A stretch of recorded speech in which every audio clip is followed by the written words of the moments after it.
ભરૂચ નગરપાલિકા વિસ્તારમાં આવેલ રોયલ કોમ્પ્લેક્સની દુકાનો તોડવાની કાર્યવાહી મુદ્દે વિવાદ ઉગ્ર બન્યો છે। દુકાનદારો દ્વારા ગેરકાયદેસર રીતે દુકાનો તોડવામાં આવી હોવાનો આક્ષેપ કરાતા જિલ્લા કલેક્ટરને આવેદનપત્ર પાઠવી જવાબદાર અધિકારીઓ સામે કાયદેસર કાર્યવાહી કરવાની માંગ ઉઠાવી છે। ભરૂચ નગરપાલિકા હદ વિસ્તારમાં વોર્ડ નંબર 8 માં આવેલ રજનીગંધા એપાર્ટમેન્ટ બ્લોક એ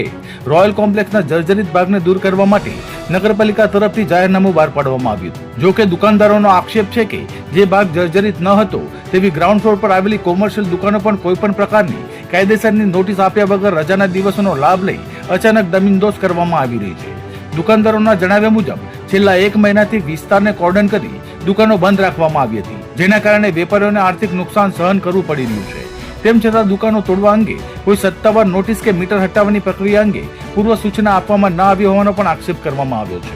દુકાનદારો દ્વારા માંગ કરવામાં આવી છે કે સ્થળ પર તાત્કાલિક નિરીક્ષણ કરી માત્ર જર્જરિત ભાગને તોડવાની કાર્યવાહી કરવામાં આવે અને ગેરરીતથી દુકાન તોડનાર જવાબદાર લોકો સામે કાયદેસરની કાર્યવાહી હાથ ધરવામાં આવે, અન્યથા વેપારીઓ દ્વારા કોર્ટનો દરવાજો ખખડાવવાની ચેતવણી પણ આપવામાં આવી છે। આજ રોજ તારીખ 2/4/2026 અને ગુરુવારના રોજ ભરૂચની ભરતી ટોકીજ પાસે આવેલ રજનીગંધા એપાર્ટમેન્ટ જેનો રોયલ કોમ્પ્લેક્સ, આ રોયલ કોમ્પ્લેક્સમાં ભરૂચ નગરપાલિકા દ્વારા ઉપરના જે રેસિડેન્શિયલ ફ્લેટ હતા જે જર્જરિત થતા જેને ઉતારવા માટે ભરૂચ નગરપાલિકા દ્વારા કાર્યવાહી કરવામાં આવેલી। છેલ્લા ઘણા સમયથી જે કોન્ટ્રાક્ટરને ટેન્ડર મળેલું તે એના માણસો મૂકી અને એપાર્ટમેન્ટના ઉપરના માળો ઉતારવાની શરૂઆત કરેલી, પરંતુ 2 દિવસ પહેલા ભરૂચ નગરપાલિકાએ કોઈ પણ જાતની દુકાનદારોને નોટિસ કે આગોતરા આયોજન વગર એમને અંધારામાં રાખીને જે ગરીબ મજલૂમ અને બેસહારા લોકો જાતે રોજીરોટી કમાતા હતા એ લોકોની દુકાનો પર કોઈના પ્રેશરમાં આવીને આ આગળની જે 4 જેટલી દુકાનો હતી જેની એક દુકાનની કિંમત આજના માર્કેટ જોતા 50-60 લાખ રૂપિયાની એક દુકાનની કિંમત થઈ,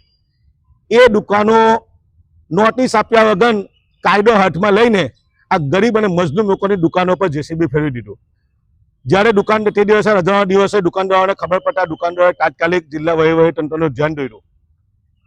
અમારી એક જ માંગ છે કે જે કોન્ટ્રાક્ટરે અનલીગલી રીતે ગેરકાયદેસર રીતે જે આ 4 દુકાનો તોડી એની સામે ફોજદારી રહે કાર્યવાહી થવી જોઈએ, કેમ કે આ ભરૂચના ગરીબ લાચાર લોકો છે। તમે જો આ જેટલી મા બહેનો આવેલી છે, આ બિચારી અમુક વિધવા ઓરતો છે જેમની રોજીરોટી જ આ દુકાનો પર ચાલતી હતી અને ભરૂચ નગરપાલિકાએ અને આ કોન્ટ્રાક્ટરે કાયદો હાથમાં લઈને જે આ ગરીબ લોકોની 4 જેટલી દુકાનો તોડી એનાથી અમને સખત વાંધો છે। એ બાબતે આજે અમે તમામ દુકાનદારોને લઈને એમની પડખે ઉભા રહેવા માટે આજે અમે ભરૂચના કલેક્ટર શ્રી સાહેબને મળીશું અને ઉચ્ચ કક્ષાએ રજૂઆત કરીશું, માંગ કરીશું કે જે કોન્ટ્રાક્ટરો અનલીગલ આ દુકાનો તોડી એની સામે ફોજદારી રહે કાર્યવાહી થાય અને જે દુકાનો તોડેલી છે એને ફરી બનાવી આપવામાં આવે, એની સંપૂર્ણ જવાબદારી ભરૂચ જિલ્લા વહીવટીતંત્રની અને નગરપાલિકાની છે।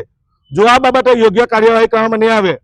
તો અમે આ તમામ દુકાનદારોને લઈને અને આ મા બહેનોને લઈ અને કોર્ટના દ્વાર ખટખટાવીશું। અમને જો ન્યાય નહીં મળે તો આગામી દિવસોની અંદર ચોક્કસ આ તમામ ફેમિલી મેમ્બરો લઈને અમારે ગુજરાત વિધાનસભાના ગેટ પર ન જવું પડે।